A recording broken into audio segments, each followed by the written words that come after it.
Ղրիմի օկուպացիան չճանաչելու մասին Զելենսկու խոսքերը վնասում են Ռուսաստանի հետ խաղաղ բանակցություններին, հայտարարել է Թրամփը։ Ոչ ոք Զելենսկուն չի խնդրում Ղրիմը ճանաչել ռուսական տարածք, բայց եթե ուզում են Ղրիմը, ինչու դրա համար չէին պայքարում 11 տարի առաջ։ Զելենսկու նման բորբոքված հայտարարություններն են, որ դժվարեցնում են այս պատերազմի կարգավորումը։ Ուկրաինան կարող է խաղաղություն ստանալ հիմա կամ պայքարել եւս 3 տարի, մինչև կկորցնի ամբողջ երկիրը։ Ես կապ չունեմ Ռուսաստանի հետ, ես ցանկանում եմ փրկել ռուս եւ ուկրաինացի զինվորներին, որոնք անիմաստ սովում են։ Մոսկվան իրեն իրավունք է վերապահում միջուկային զենք կիրառել արևմտյան երկրների ագրեսիայի դեպքում, ՌԴ անվտանգության խորհրդի քարտուղարի հայտարարությունն է։ Ռուսաստանը նրա խոսքով ուշադիր հետևում է եվրոպական երկրների ռազմական պատրաստություններին։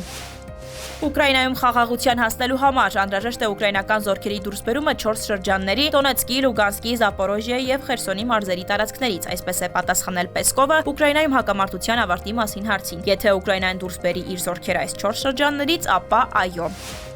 Ամերիկյան կողմը ներկայում ԱՄՆ եւ ՌԴ նախագահների մայիսին Սաուդյան Արաբիայում հնարավոր հանդիպման մասին հայտարարություն չունի, Սպիտակ տան մամուլի քարտուղարն է տեղեկացնում։